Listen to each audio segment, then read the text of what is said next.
particuliers, vous et moi, on va à la Fnac ou sur Hall du Commerce ou sur Amazon, on achète un disque dur HDD avec une capacité de stockage. Avant de réinvestir sur une société pour voir un petit peu les états financiers, donc je suis sur le site de la SEC et il est noté dans l'aperçu du trimestre 2022 que STX a livré en septembre 2022 plus de 118 hexaoctets de capacité de stockage sur disque dur.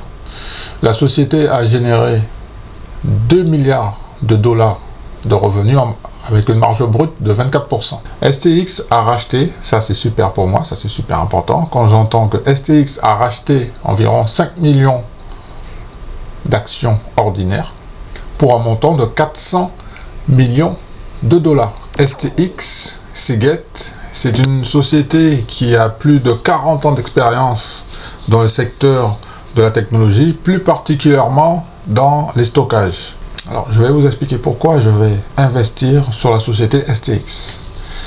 Parce que quand je lis sur le rapport financier que STX, je vais le surligner, nous estimons, écoutez, nous estimons que nos sources de liquidité seront suffisantes pour financer nos opérations et répondre à nos besoins de trésorerie au moins pour les 12 prochains mois. Pour moi, c'est très rassurant. Vous voyez, quand je vous dis que le dividende de l'année suivante, c'est par rapport au chiffre d'affaires et au flux de trésorerie de l'année précédente. Dans la partie besoins de trésorerie et les engagements que STX s'engage à prendre, financer les paiements prévus, c'est-à-dire les paiements prévus principaux, rembourser les dettes court terme, et financer, c'est écrit ici, financer notre dividende trimestriel et tout autre investissement stratégique. Et il te dit que nos besoins de trésorerie contractuels n'ont pas changé de manière significative.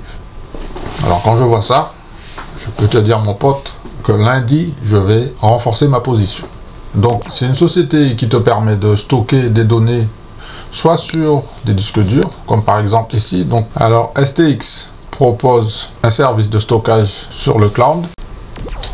Alors en fait, il est important de comprendre que la société STX fait des sauvegardes de données sur le cloud pour des sociétés, pour des entreprises, pour des professionnels qui ont besoin de sauvegarder des données. Et il est noté déjà que le premier trimestre 2023 sera très difficile. Il y aura un gros défi parce que à cause des conditions macroéconomiques et les impacts liés à la pandémie, ça va continuer de persister sur l'exercice 2023 du premier trimestre. STX envoie des hexaoctets à des sociétés. Mais le problème, si la société, à cause de la pandémie, elle est fermée, donc ce qui fait que le flux est coupé et il ne peut plus envoyer des hexaoctets à la société. Par conséquent, le cours du titre au début de l'année était dans la zone des 100 $. Nous sommes au mois de décembre, donc maintenant on est à moins 50%, on est dans la zone des 52 $. Le titre est coté sur le Nasdaq, on a des volumes qui sont quotidiens d'environ 4 millions. Cours de clôture 52 $, ok, bénéfice par action 5,35 $ par action. Dividende, on va voir ça tout à l'heure. Alors ce qui nous intéresse, comme je vous l'ai expliqué, hein, c'est le PER. Donc est-ce qu'on a un PER supérieur à 20? Donc ici on a un PER qui est de 10,49. Donc pour nous c'est excellent. Par exemple, moi c'est un titre que je peux acheter. Dans la partie dividende, nous avons un score de dividende de 53 sur 100. Ok. Ratio de distribution 52%. Dividende annuel 2,80 $. Rendement du dividende 5,35%. Nous allons dans la partie dividende. Donc il y a un voyant rouge sur la croissance consécutive et un petit voyant orange pour la croissance. En général, ce que j'ai remarqué, en janvier 2021, le dividende a été augmenté de 3%. En janvier 2022, il a été augmenté de 4,48%. En revanche, en janvier 2023, il n'a pas été augmenté. Donc nous sommes dans une situation très compliquée à cause de la géopolitique, macroéconomique, récession, chaîne d'approvisionnement. Vous connaissez le topo maintenant. La Chine, à cause du Covid, il y a beaucoup de villes qui sont secteurs. De toute façon, la Chine, on ne sait pas trop qu'est-ce qui se passe là-bas. C'est-à-dire que, moi, ce que j'entends, hein, Ce que j'entends, je ne suis pas en Chine, mais ce que j'entends, c'est qu'il y a des cas de Covid dans certaines villes, plus particulièrement dans les usines de fabrication, et les autorités, en fait, ils ont une tolérance zéro Covid. Donc, ils ferment une ville quand il y a 2 ou 3 cas de Covid. Il y a des incidences sur ce genre de société qui ne peut pas approvisionner les fournisseurs, qui ne peuvent pas approvisionner les magasins, et ce qui fait que les consommateurs ont du mal à avoir accès rapidement au disque dur. Donc maintenant, on va regarder l'évaluation de la société. Alors ici, on a un voyant vert, donc ce qui fait que la société est sous-évaluée de 28%. Par conséquent, c'est un point important. En revanche, il faut faire attention au niveau de la dette. C'est une société qui est endettée. Donc je vous invite à aller sur le site de la SEC et de regarder pourquoi il y a autant de dettes. Okay? De toute façon, ce sont des sociétés, la plupart des sociétés qui se trouvent dans le Nasdaq, ils sont obligés d'avoir recours au financement pour pouvoir se développer. Donc, c'est normal que ces petits voyants rouges s'allument. Alors, je vous propose de voir l'évolution de la dette par rapport aux capitaux propres de 2017 à 2022. Donc, en 2017, il y avait 1,6 milliard de capitaux propres contre 5 milliards de dettes. 2018, 1,3 milliard de capitaux propres et 4 milliards de dettes. 2019, début du Covid, capitaux propres 1,6 milliard, dettes 4,5 milliards. 2020, toujours suite du Covid, 4 milliards de dettes, 1,8 milliard de capitaux propres. En revanche, 2021, la dette a augmenté à 5 milliards et les capitaux propres ont baissé à 480 millions. Donc, je voudrais revenir sur ce graphique qui nous permet de voir que jusqu'en 2025, on voit bien la confirmation du dividende. Hein, d'accord? Ok? On voit bien la projection du dividende. On a le dividende par action, c'est la ligne verte, et le rendement, c'est la ligne bleue. Hein, ok? Donc on voit bien que pour l'instant, le dividende n'est pas en danger. Hein, ok? Donc pour le moment, donc, les investisseurs qui ont investi sur STX reçoivent 52% des bénéfices, ok?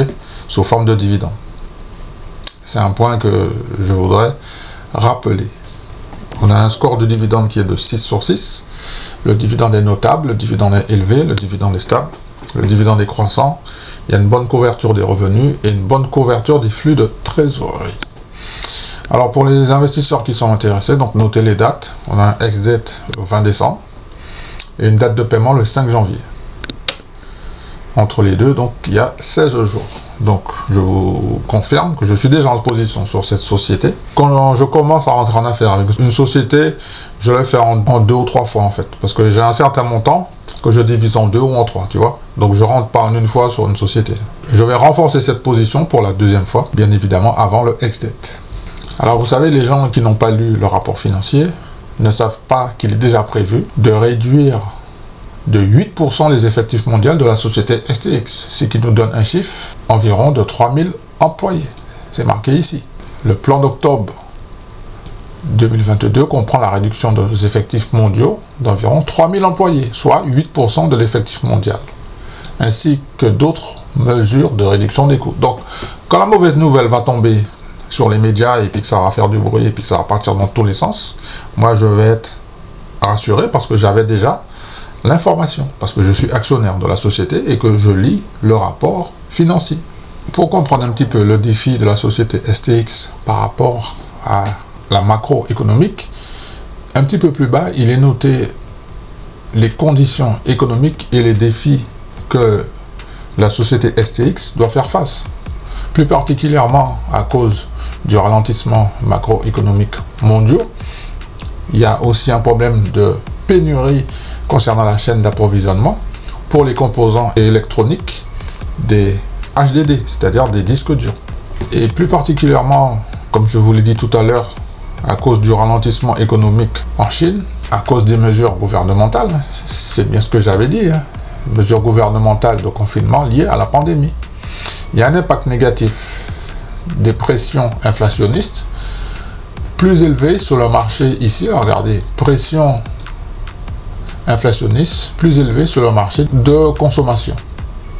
Ce qui fait que les activités de la société STX sont affectées. Parce qu'en fait, ce qu'il faut comprendre, quand tu es actionnaire, tu deviens un membre de la société. Donc on a une part de responsabilité dans les risques de la géopolitique, de la macroéconomique, de la chaîne d'approvisionnement, de la hausse des taux. À chaque fois que le gouvernement hausse les taux, quand nous, les responsables des sociétés, on a besoin de financement, ça coûte plus cher. Plus particulièrement pour fabriquer des disques durs, parce que nous, on est dans ce secteur de disques durs, de sauvegarde, de cloud. Ça coûte de l'argent et ça coûte de plus en plus cher maintenant à cause de la hausse des taux de la Banque fédérale américaine. Merci à M. Powell. Alors, en résumé, STX se négocie 35% en dessous de sa juste valeur. Les revenus devraient augmenter de 31% par an. La société verse un dividende élevé et fiable de 5,37%. Et dans l'analyse de risque, on a vu que la société a un petit peu de dette par rapport à la géopolitique. Au niveau du prix, on a vu que ici le prix devient très intéressant. Donc le dividende à venir est de 70 centimes par action. Bien évidemment, il faut être éligible avant le 20 décembre avec une date de paiement le 5 janvier. Le ratio de distribution est confortable puisqu'il est à 52%. Il est bien soutenu par les flux de trésorerie. Par conséquent, il y a un rendement de 5%.